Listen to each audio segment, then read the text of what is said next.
Guys আজকে আমরা একটি রোমান্টিক সিনেমা নেভারগন সম্পর্কে জানবো। আর এটা এমন একটা রোমান্টিক সিনেমা, আমার মনে হয় এই সিনেমা থেকে আমাদের অনেক কিছু শেখার আছে। সিনেমার শুরুতে আমরা একটি মেয়েকে দেখি যে তার কাহিনী বলছে। সে বলে এখন 2007 সাল চলছে আর তার বাবার শরীর অনেক বেশি খারাপ হয়ে গিয়েছিল এবং তার পরিবারের আর্থিক সমস্যা অনেক বেড়ে গিয়েছে। তবে মেয়েটির বাবা তাদের সর্বোচ্চ ক্ষমতা দিয়ে তার মেয়েকে ভালো স্কুলে পড়াতে চায়, মানে এটা তার মনের ইচ্ছা ছিল। যেমন তিনি তাদের সব জমানো টাকা দিয়ে তার মেয়েকে ভালো স্কুলে ভর্তি করে দিয়েছে, যাতে সে পড়ালেখা শেষ করে একটা ভালো চাকরি করতে পারে আর তার যাতে কোনো রকম কোনো অভাব না থাকে। যাই হোক, এই মেয়েটির নাম হচ্ছে ইয়নজি। আর পরের দৃশ্যে আমরা দেখি ইয়নজি নামের ওই মেয়েটি একটা স্কুলে গিয়েছে আর সেখানে প্রথমেই আমাদের জেং নামের একটা ছেলেকে দেখানো হয় যে মূলত অনেক ধনী ছিল। তবে এখানে তাদের প্রথম দেখাটি ভালো হয়নি, কারণ ইয়নজিন যখন হাঁটছিল তখন সে একটা বাইক নিয়ে তার সাইড দিয়ে যায় আর যার ফলে ইয়নজিন একেবারে ভিজে যায়। আর এখান থেকে মূলত দুজনের প্রেমের কাহিনী শুরু হয়। স্কুলের ভিতরে গিয়ে ইয়নজির সাথে মো নামের একটা মেয়ে দেখা হয় আর ইয়নজিকে দেখে বুঝতে পারে সে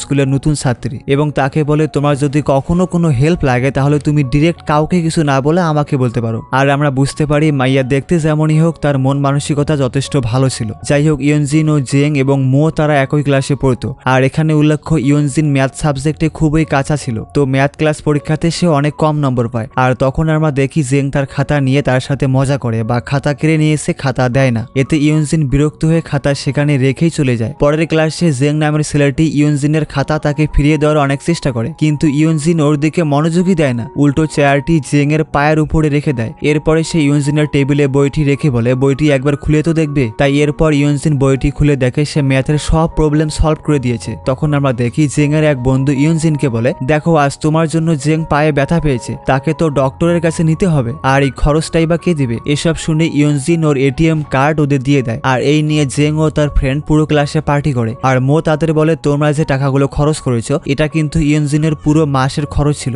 যা শুনে জেং এর তখন অনেক খারাপ লাগে এবং সে নেক্সট পিরিয়ডের আগে সে ইয়নজিনের কার্ডে টাকা ভরে দেয়। তবে ইয়নজিন এটা কোনোভাবেই মেনে নেয় না, সে তখন টাকা উঠিয়ে জেং এর টাকা জেংকেই ফেরত দেয়। আর এরপরে তাকে আমরা স্কুলের ছাদে দেখতে পাই এবং দেখি সে খুবই চিন্তিত ছিল, সম্ভবত সে পুরো মাস কিভাবে চলবে এই নিয়ে চিন্তিত ছিল। তখন জেং তাকে বলে আমি তোমাকে অঙ্কে হেল্প করতে চাই এবং আমি চাই তুমিও আমার মতো অঙ্কে স্ট্রং হয়ে যাও, কিন্তু ইয়নজিন তার কোনো কথাই শুনতে চায় না। তারপর জেং বলে তুমি একবার চিন্তা করো, যদি তুমি পরীক্ষায় খারাপ করো এতে সবচেয়ে বেশি কষ্ট কে পাবে বা কার সবচেয়ে বেশি ক্ষতি হবে। আর তখন ইয়নজিনের মনে হয় তার বাবা মা তাকে অনেক কষ্ট করে স্কুলে পড়াচ্ছে, তো সে যদি রেজাল্ট খারাপ করে তারা খুব কষ্ট পাবে ভেবে সে জেং এর কাছ থেকে অঙ্কের হেল্প নেওয়ার জন্য রাজি হয়ে যায়। আর এর ফলে জেং এবং ইয়নজিনের মধ্যে একটা ভালো বন্ধুত্ব তৈরি হয়। এরপরে আমরা দেখি পরবর্তী এক্সামে ইয়নজিন অনেক বেশি নম্বর পেয়েছে আর এতে সে খুবই খুশি ছিল, কিন্তু এরপরে আমরা দেখি হঠাৎ করে ইয়নজিন আর স্কুলে নেই। আর জেং তখন ইয়নজিনের খোঁজ করলে মো বলে ইয়নজিনের পরিবারে কিছু সমস্যা হয়েছে তাই সে বাড়িতে চলে গিয়েছে।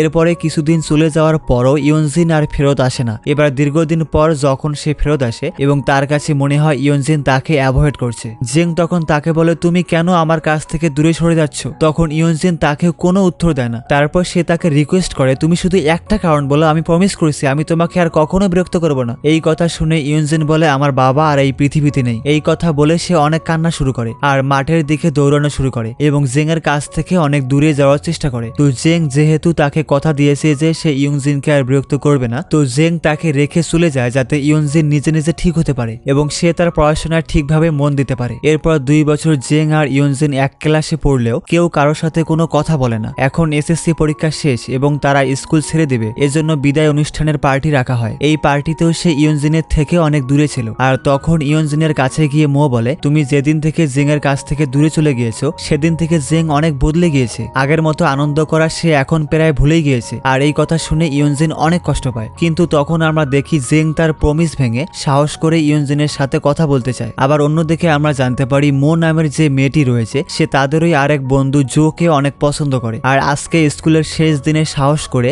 জোকে সে প্রপোজ করে বসে এবং তারা একসাথে ডান্স শুরু করে। আর ওদিকে জেং ও ইয়নজিনকে ডান্স করার জন্য মানিয়ে নেয়। তখন তারা সবাই একসাথে ডান্স করতে থাকে আর তারপর যখন হঠাৎ করে বিদ্যুৎ চলে যায় তখন জোকে মো সেখানে কিস করে দেয়। আর অন্যদিকে জেং ইয়নজিনকে অনেক শক্ত করে ধরে থাকে, কিন্তু তখনই কারেন্ট চলে আসে আর ইয়নজিন সেখান থেকে চলে যায়। আর পিছু পিছু তখন জেংও চলে যায়। জেং বলে আমি তোমাকে অনেক ভালোবাসি, প্লিজ আমার পার্টনার হয়ে যাও, আমরা দুজনে একসাথে থাকবো এবং একসাথে পড়াশোনা করব। কিন্তু ইয়নজিন কিছুই বলে না এবং চুপ থেকে হঠাৎ করে সে জেংকে কিস করে ফেলে, যার ফলে জেং এটাকে পজিটিভলি ধরে নেয় আর সেখান থেকে চলে যায়। কিন্তু আমরা দেখি ইয়নজিন কান্না করছে। আসলে ইয়নজিন সিদ্ধান্ত নিয়েছে আজকের পর থেকে সে জেং এর সাথে আর কখনোই দেখা করবে না, আর এজন্যই মূলত সে তাকে কিস করেছে। তো এভাবেই আরো অনেকগুলো সময় পার হয়ে যায়। স্কুল লাইফ শেষ হয়ে গেছে, এখন সবাই যার যার মতো কলেজে জয়েন করবে। তো ইয়নজিন যে কলেজে জয়েন করেছে সেখানে জুয়ান নামে একটা ছেলের সাথে তার পরিচয় হয়, আর জুয়ান ছেলেটি ইয়নজিনের চেয়ে 1 ক্লাস সিনিয়র ছিল এবং ইয়নজিন তাকে অনেক ভালো মানুষ মনে করত।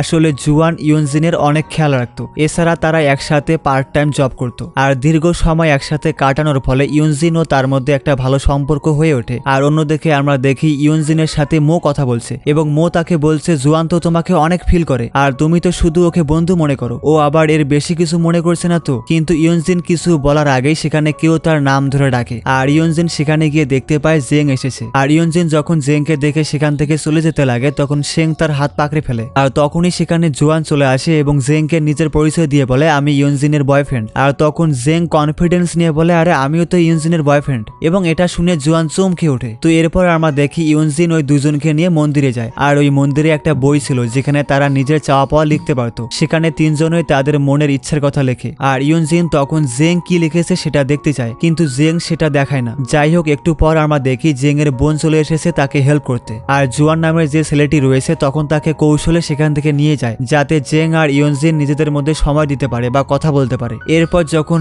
জেং আর ইয়নজিন একসাথে ছিল তখন জেং তাকে বলে তুমি আমার মধ্যে কি কম পেয়েছো বা আমি কি ভুল করেছি যার জন্য তুমি সব সময় আমাকে দূরে সরিয়ে দাও বা আমার কাছ থেকে দূরে চলে যেতে চাও। কিন্তু ইয়নজিন এর কোনো উত্তর দেয় না, আর তখন আমরা দেখি জেং রাগের মাথায় জোর করে ইয়নজিনকে কিস করে দেয়, আর দূর থেকে জুয়ান এটা দেখে ফেলে। পরে রাতের বেলা যখন জেং, ইয়নজিন এবং জুয়ান একসাথে রেস্টুরেন্টে যায় তখন আমরা দেখি ইয়নজিনকে খুবই চিন্তিত দেখাচ্ছে, আর বেশি চিন্তায় সে অনেক বেশি ড্রিঙ্ক করে ফেলে, আর এর ফলে সে ওখানেই অজ্ঞান হয়ে যায়। আর মজার ব্যাপার হচ্ছে ইয়নজিন অজ্ঞান হওয়ার পর শুধুমাত্র জেং এর নামই বলতে থাকে, যা দেখে খুশি হয়ে জেং ও ড্রিঙ্ক করা শুরু করে। আর পরের দিন আমরা দেখি ইয়নজিন যখন জোয়ানের সাথে কথা বলতে চায় তখন জোয়ান বলে আমি তোমার সাথে আর কথা বলবো না। এর কারণ হচ্ছে জোয়ান গত রাতে অনেক কষ্ট পেয়েছিল যখন জেং ইয়নজিনকে কিস করেছিল, আর জোয়ান বলে তুমি বিশ্বাস করো বা না করো তুমি এখনো জেংকে অনেক বেশি ভালোবাসো। তো সিনেমার এই পর্যায়ে এসে আমার একটা কনফিউশন, ইয়নজিন নামের মেয়েটা আসলে কি চায়। এর পরের দৃশ্যে আমরা দেখি জোয়ানের কাছ থেকে এসব শোনার পর ইয়নজিন তখনই সরাসরি জেং যে হোটেলে উঠেছিল সেই হোটেলে চলে আসে এবং ইয়নজিন জেংকে বলে তুমি আমার জীবন থেকে চলে যাচ্ছ না কেন,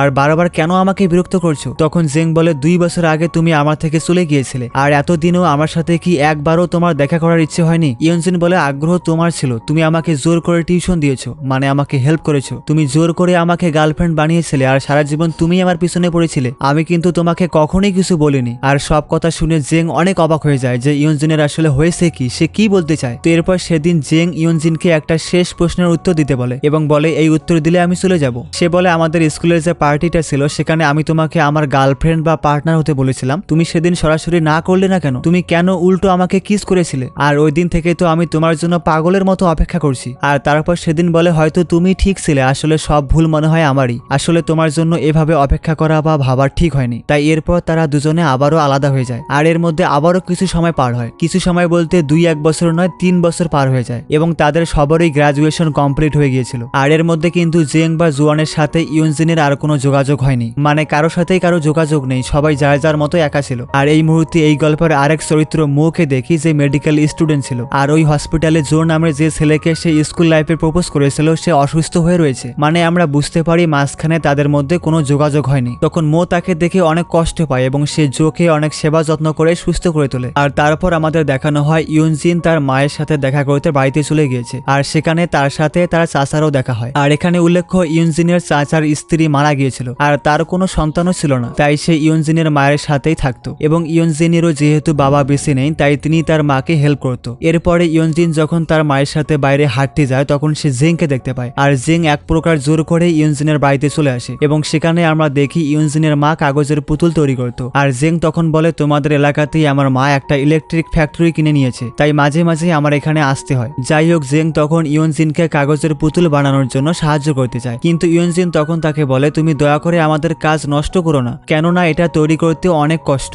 তাছাড়া তোমার হাত দিয়ে কাজও নষ্ট হবে, আর এই পুতুলগুলোর দামও খুব কম। এই কথা শুনে জেং বলে আমার কাছ থেকে তুমি দ্বিগুণ টাকা নাও পুতুলের জন্য, তবুও আমার সাথে একটু সময় দাও। তো ইয়নজিন কিছু না বলে সেখান থেকে চলে যায়, কিন্তু সেদিন ইয়নজিনের এমন আচরণে সে খুবই কষ্ট পায় এবং সে সারা রাত জেগে ওই কাগজের পুতুল বানানোর চেষ্টা করে। এরপরে মাঝরাতে ইয়নজিন দেখতে আসে সে এখনো আছে কিনা, তো ইয়নজিন দেখে সে ওই কাগজের পুতুল বানানোর চেষ্টা করছে, যেটা ইয়নজিন একেবারেই আশা করেনি। পরের দিন সকালে ইয়নজিন জেং এর হাত দেখে অনেক কষ্ট পায় এবং ইমোশনাল হয়ে পড়ে, কারণ আমরা দেখি ওই বাঁশের যে বেতি রয়েছে সেগুলো দিয়ে তো পুতুলটা তৈরি হয় এবং এগুলো দিয়ে জেং এর হাত কেটে গিয়েছে। আর সে ছিল অনেক বড় লোকের ছেলে, সে জীবনে কষ্ট করে খায়নি। তো ইয়নজিন অনেক কষ্ট পায় এবং ভাবে যে ছেলে জীবনে কোনোদিন কাজ করেনি কিন্তু আজ আমার জন্য সারা রাত জেগে পুতুল বানিয়েছে। আর তারপর ইয়নজিন জেংকে ধন্যবাদ জানায়। তখন জেং বলে, তাহলে বলো, গ্রাজুয়েশনের রেজাল্ট আসলে তুমি আর আমি একসাথে থাকবো। তুমি যে কোনো জব করবে, কোনো সমস্যা নেই, তুমি জাস্ট আমার কাছে থাকবে। তো এত পরীক্ষিত ভালোবাসা পেয়ে ইয়নজিন ওর কথা শুনে রাজি হয়ে যায় এবং এরপর তাদের মধ্যে সত্যিকারের একটা ভালো সম্পর্ক হয়ে ওঠে।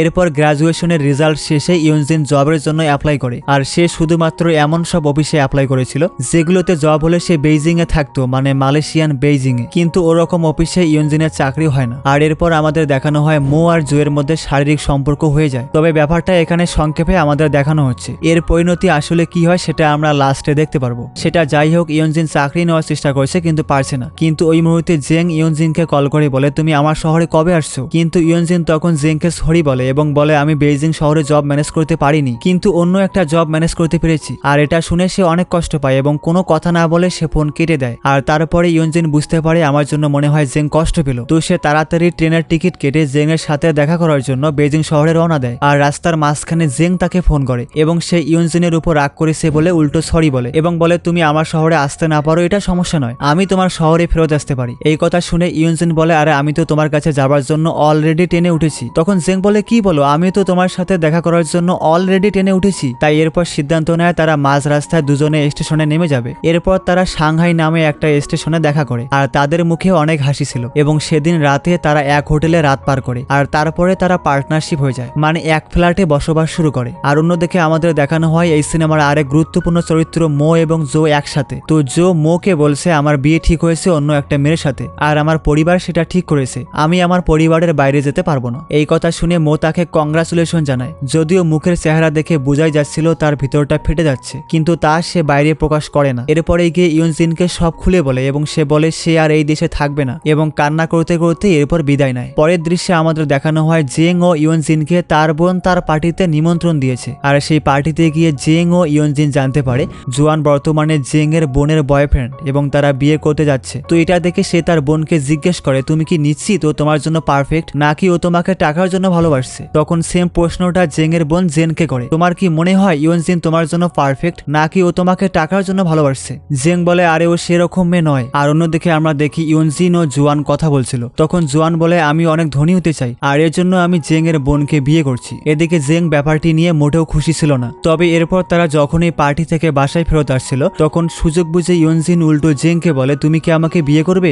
জেং বলে, যত বিপদে আসুক না কেন আমি তোমার হাত কখনোই ছাড়বো না। আর এর পরের দৃশ্যে আমরা দেখি ইয়নজিনের সাথে তার চাচা দেখা করতে এসেছে এবং সে জানায় ইয়নজিনের মায়ের ক্যান্সার হয়েছে আর তাকে সুস্থ করতে অনেক টাকার প্রয়োজন এবং সে বলে, তুমি টাকার জন্য কিন্তু জেংকে কিছু বলো না। জেং এর অলরেডি অনেক ভূমিকা রয়েছে আমাদের ফ্যামিলির জন্য, এমনকি আমাকে ফ্যাক্টরিতে চাকরিটাও সে দিয়েছে, তাই এবার তোমাকে এটা নিজেই জোগাড় করতে হবে। এরপর যখন ইয়নজিন আর জেং একসাথে ছিল তখন জেং বলে, আমি তোমার সমস্যাটি সম্পর্কে জানতে পেরেছি এবং আমি টাকারও ম্যানেজ করেছি, তুমি এটা নিতে পারো। কিন্তু ইয়নজিন বলে, আমি টাকা ম্যানেজ করে ফেলেছি। তখন সে বলে, তুমি এত টাকা কিভাবে ম্যানেজ করলে? তখন ইয়নজিন বলে, আমি জোয়ানের কাছ থেকে ধার নিয়েছি। তখন এই ব্যাপারটি জেং এর খুবই ইগোতে লাগে, বলে, তুমি এত বড় কথা আমাকে বলতে পারোনি? আমি তোমার বয়ফ্রেন্ড, আমার সাথে থাকো, কিন্তু তুমি জোয়ানকে বলেছো? সে বর্তমানে আমাদের কাছে একজন অপরিচিত এবং তার কাছ থেকে তুমি কিভাবে হেল্প নিতে পারো? আমি কি কোনো কাজের না? আমাকে কি তোমার কিছুই মনে হয় না? আর এটা বলে সে দুঃখ করতে থাকে। তখন ইয়নজিন বলে, তুমি অলরেডি আঙ্কেলের চাকরি দিয়েছো এবং আমাদের ফ্যামিলির জন্য অনেক করেছো, তাই সে আর তোমার কাছ থেকে কোনো হেল্প নিতে চায় না। আর অন্যদিকে জোয়ান আমার মতোই গরিব, তাই আমরা একে অন্যের প্রবলেমটা বুঝতে পারি। আর এই কথা শুনে জেং এর ব্যাপক রাগ হয় এবং সে সেখান থেকে জোয়ানের টাকা নিয়ে চলে যায় আর জোয়ানের কাছে গিয়ে সব টাকা ছুঁড়ে ফেরত দেয়। কিন্তু জোয়ান তখন জেংকে আরো রাগায়, সে বলে, তুমি দেখেছো ইয়নজিনের খারাপ সময় কিন্তু ইয়নজিন তোমাকে বলেনি, সে আমার কাছেই এসেছিল।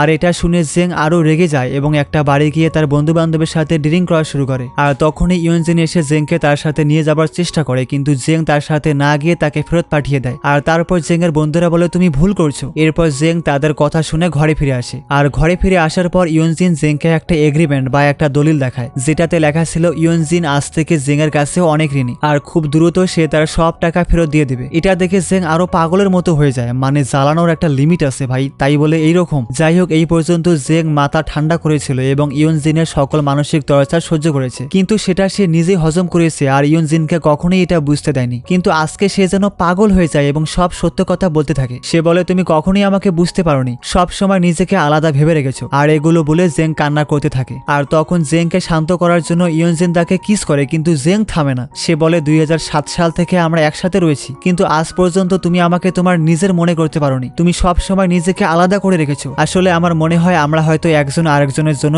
তৈরি হইনি, তাই আমাদের আলাদা হয়ে যাওয়া উচিত। আর এবার জেং নিজে ব্রেকআপ করে। আর এভাবে আরো 2 বছর পার হয়ে যায়, মানে এখন 2014 সাল। এবং আমরা দেখি ইয়নজিন সেই মন্দিরে গিয়েছে নিজের ইচ্ছে বইয়ে লিখতে। আর ফেরার সময় তার মনে হয় জেং তো অনেক আগে এখানে একটা ইচ্ছের কথা লিখেছিল। তখন সে সবগুলো বই ঘেটে সে কি লিখেছিল সেটা দেখার চেষ্টা করে। আর সে চেষ্টা করে দেখে সে শুধুমাত্র ইয়নজিনের কথাই লিখেছিল। মানে জেং এর পুরো পৃথিবীতে চাওয়া ছিল একটাই, সেটা ছিল ইয়নজিনকে তার নিজের করে পাওয়া। জেং আসলে ইয়নজিনকে এতটাই ভালোবাসতো যে তার কাছে অন্য কোনো চিন্তা ভাবনাই ছিল না। কিন্তু এবার ইয়নজিনের মনে হয় সে লাইফে অনেক বড় একটা মিস করে ফেলেছে। কিন্তু ওদিকে আবার জেং কিন্তু রেগে চীন থেকে আমেরিকা চলে গিয়েছে। আসলে তুমি যদি কোনো জায়গা থেকে কষ্ট পাও তাহলে এটাই করা উচিত, ওই জায়গাটাই তোমাকে চেঞ্জ করে ফেলতে হবে। কারণ ওই জায়গার আশেপাশে যত জিনিস দেখবে বারবার তোমার পুরনো স্মৃতি মনে পড়বে। আর এর জন্যই জেং চীন থেকে আমেরিকা চলে গিয়েছে। কিন্তু ইয়নজিন জেং এর অ্যাড্রেস ম্যানেজ করে আমেরিকা চলে আসে এবং সেখানে আমরা দেখি ইয়নজিন দূর থেকে জেংকে দেখছে কিন্তু সামনে যাচ্ছে না এবং সে ভাবছে জেংকে বিয়ে করেছে। জেং এর সাথে দেখা করা কি ঠিক হবে?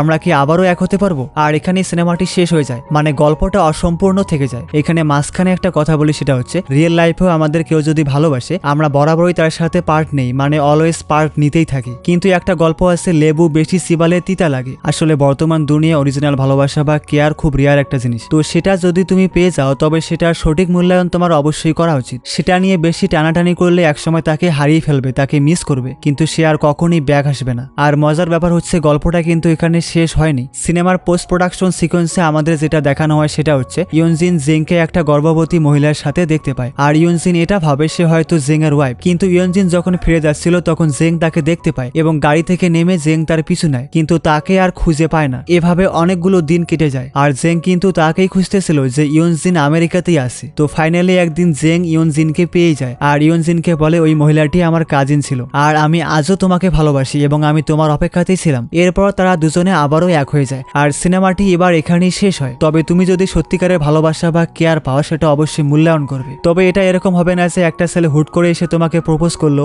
ভালোবাসা দেখলে তুমি তার প্রতি রেসপন্স করবে, এরকম নয়। একটা ছেলে যদি লাগাতার টানা কয়েক বছর ধরে তোমাকে একই রকম ভালোবাসতে পারে তাহলে সে একমাত্র পরীক্ষিত ভালোবাসার লোক হবে। তাই হুট করে তুমি কোনো ডিসিশন নেবে না। আর ভিডিওটি তোমার কাছে কেমন লেগেছে, সাথে এক্সপ্লেনেশন কেমন হয়েছে তা জানাতে ভুলবে না কিন্তু। আর ইচ্ছে হলে সাবস্ক্রাইব করে দিও। টাটা।